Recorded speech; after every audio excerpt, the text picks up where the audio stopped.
How many snaps did they run in the 14 personnel? That's only for us. 100% of the snaps.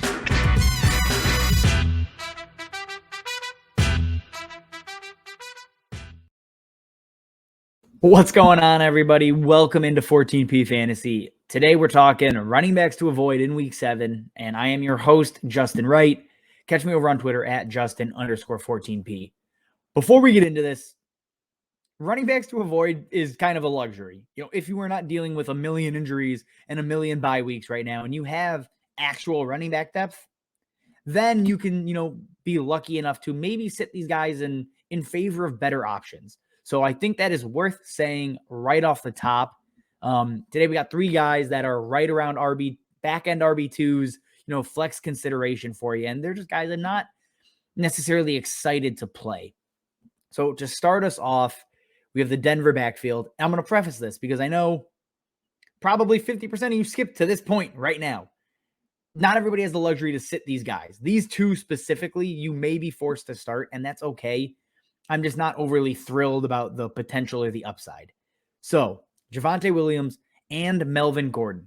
Right now, Cleveland's allowing only 80 yards a game on the ground, just over. And they've just been really damn good.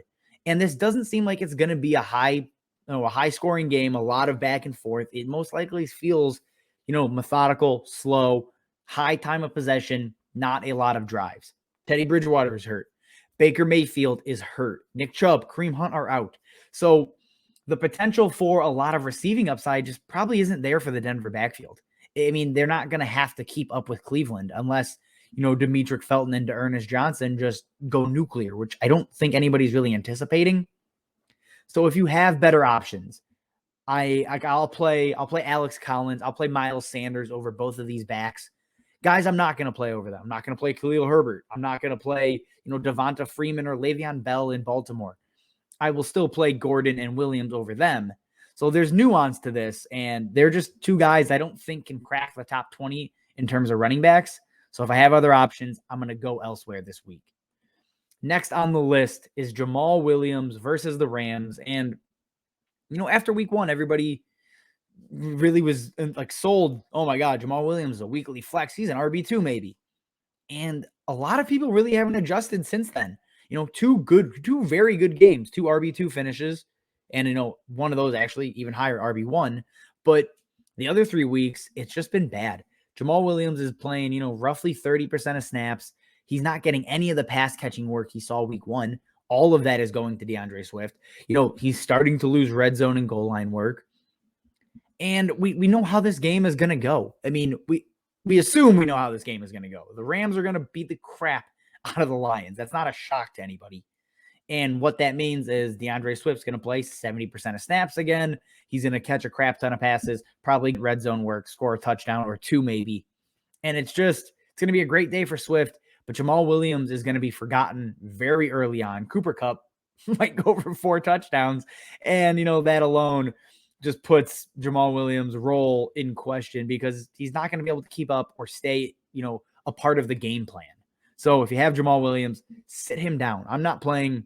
There's almost no world where I play Jamaal Williams. I'll play Khalil Herbert over him, who's on this list. I don't feel good about him. I'll play Damian Williams over Jamaal Williams. So just some guys to consider. And number 3 here, we talked about him twice now, Khalil Herbert versus the Tampa Bay Buccaneers. This is just a game script pick. I think Khalil Herbert is very, very good. However, Damian Williams is still the better pass catcher. And right now the Bears are, 12.5 point underdogs. Tampa allows under 50 or just over 50 yards a game. It's not good for Khalil Herbert. The points they do allow to the running backs are typically in the passing game. And like we said, that's going to be Damian Williams.